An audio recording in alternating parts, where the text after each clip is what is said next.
बिस्मिल्लाह ए रहमान रहीम। अस्सलाम वालेकुम प्यारे दोस्तों। दरिया ए फुरात या यूफ्रेट्स नदी दक्षिण पश्चिम एशिया की सबसे लंबी नदी है। यह 2800 किलोमीटर लंबी है और टिग्रिस यूफ्रेट्स नदी प्रणाली का एक अहम हिस्सा है। यह नदी तुर्की के टॉरस पहाड़ों से निकलती है और सीरिया और इराक से होकर दक्षिण पूर्व में बहती है। यह नदी इतिहास में काफी अहम रही है और मेसोपोटामिया सभ्यता को परिभाषित करने वाली दो नदियों में से एक है। दजला नदी के साथ मिलकर यह नदी मेसोपोटामिया की दो परिभाषापूर्ण नदियों में से एक है। मेसोपोटामिया सभ्यताएं दजला फरात नदियों के किनारे पर विकसित हुई थीं, जो आज इराक और कुवैत में हैं। इसका आधुनिक नाम ग्रीक से आया है और इसका शाब्दिक अर्थ है दो नदियों के बीच का देश। इस दरिया से कई सारे दिल दहला देने वाले और अजीबोगरीब वाकयात को रिकॉर्ड किया गया है। जैसे कि पिछले कुछ सालों से इस दरिया में ऐसी अजीबोगरीब आवाजें सुनाई दे रही हैं, जिसने इस दरिया के किनारे बसने वाले लोगों को काफी ज्यादा डरा दिया है। यहां रहने वाले लोगों का कहना है कि यह जो आवाज सुनाई दे रही है, यह दरिया की नहीं बल्कि दरिया के नीचे से आ रही है। इस दरिया से जुड़े हुए कई सारे ऐसे वाकयात सामने आए हैं जिनकी वजाहत आज तक कोई नहीं कर सका है। कोई नहीं जानता कि इस दरिया से आने वाली आवाज कैसी है और इन आवाजों का कयामत के आने से क्या ताल्लुक है। तो आइए जानते हैं क्या है इसकी सच्चाई।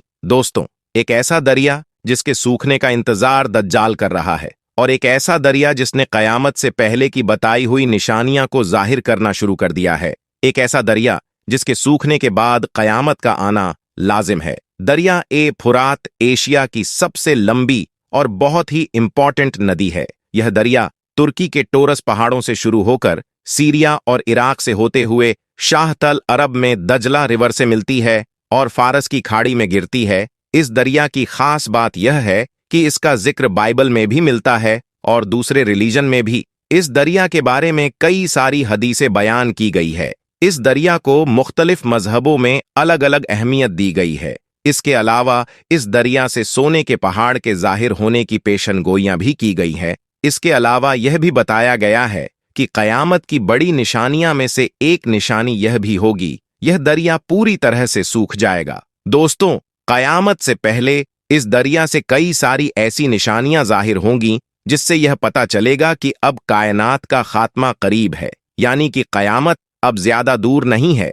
गुजरे कई सदियों से तो यह दरिया बहुत ही खामोशी से बह रहा था, लेकिन अभी कुछ सालों से इस दरिया में कई सारी बड़ी तब्दीलियां जाहिर हो रही हैं। और अगर बात की जाए इन आवाजों की, कई सारे एक्सपर्ट्स का कहना है कि शायद यह दरिया हमारे साथ सरसराहट में बातें कर रहा है। और यह आवाज उस वक्त सुनाई देना शुरू हुई जब दरिया ए फुरात के इस खुश्क हिस्से में आर्कियोलॉजिस्ट ने खुदाई करना शुरू करी। इन आवाजों के बारे में कई सारे लोग ऐसे हैं जिनका कहना यह भी है, यह आवाजें इस दरिया के नीचे कैद उन फरिश्तों की हैं जिन्हें एक वक्त में जमीन पर उतारा गया था और फिर जमीन पर ही कैद कर दिया गया, जिनको वह लोग फॉलिंग एंजल्स कहते हैं, क्योंकि उनका मानना है कि हजरत ईसा अलैहिस्सलाम भी इसी जगह पर आएंगे। जैसा कि हमने आपको पहले बताया था कि बहुत से मजहब का इस दरिया के बारे में अलग अलग ख्यालात है। प्यारे दोस्तों, इस्लामिक स्टडी के अकॉर्डिंग और इस हदीस के मुताबिक दरिया ए फुरात से एक बहुत बड़ा सोने का पहाड़ निकलेगा। कयामत से पहले पहले वह जाहिर होगा, जिसकी वजह से बहुत बड़ी लड़ाई होगी और बहुत ज्यादा लोग इसमें मार भी जाएंगे। वही कुछ दूसरे मजहब के लोगों का यह भी मानना है, जैसा हमने आपको बताया, कि इस दरिया में फॉलिंग एंजल्स आए थे जिनको लोग फरिश्ते कहते हैं, और वह यह कहते हैं कि आसमान से कुछ फरिश्ते जमीन पर भेज दिए गए थे जो कि इसी दरिया में आए थे। और वही इन आवाजों पर रिसर्च करने वालों का यह भी कहना है कि यह आवाज इस दरिया में मौजूद उन गारों से आ रही है जिन्हें यहाँ के लोग विस्पर होल बताते हैं।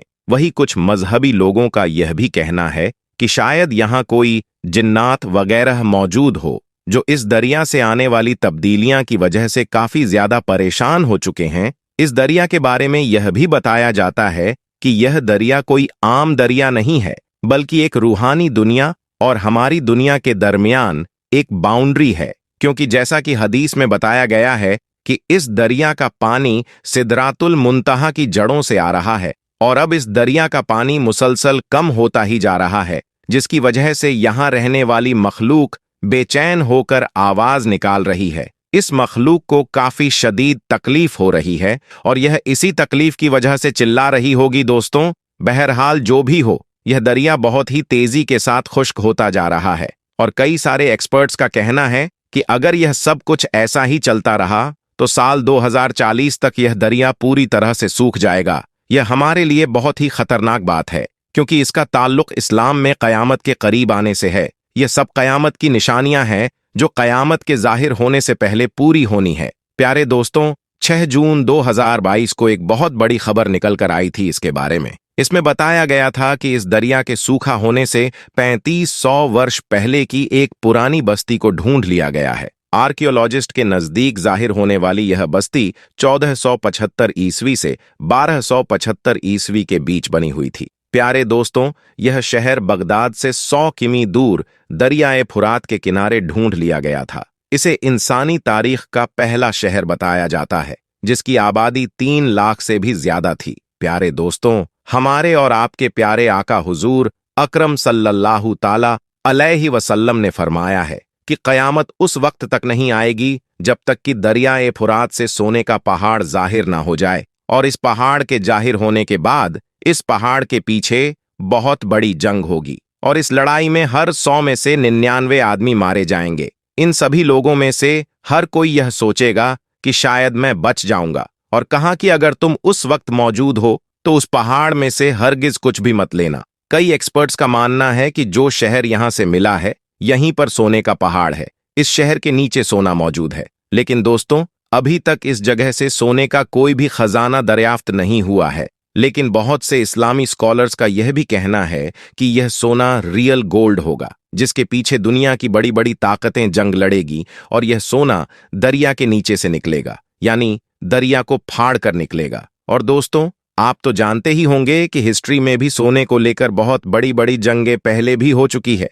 प्यारे दोस्तों, साल 1846 में अमेरिका और मेक्सिको के बीच एक बहुत बड़ी जंग हुई थी जिसमें बहुत से लोगों को सोने की वजह से मार दिया गया था। यह लड़ाई भी गोल्ड की वजह से हुई थी। हिस्टोरियन का कहना है कि इस लड़ाई में तकरीबन 1 लाख से ज्यादा अमेरिकन नेटिव मारे गए थे। इस जंग को कैलिफोर्निया गोल्ड रश के नाम से जाना जाता है। ऐसी बहुत सी जंगें हिस्ट्री में पहले भी हो चुकी है जब इंसानों ने होने के लिए एक दूसरे से जंगें की है, एक दूसरे के दुश्मन बने, एक दूसरे को मारना शुरू किया। अब आप इस बात से अंदाजा लगा लीजिए कि इस वक्त जो माहौल बना हुआ है पूरी दुनिया का और जंग का, लगातार यह माहौल बना हुआ है और काफी टाइम से यह लड़ाइयां चल भी रही हैं, तो उस वक्त क्या आलम होगा जब यह सोने का पहाड़ निकलेगा। हो सकता है इस पहाड़ की वजह से वर्ल्ड वॉर हो जाए, तो आप सोचिए कि वह कितना सोना होगा जिसके लिए ऐसी जंग होगी जिसके बारे में हदीस में भी बयान किया गया है।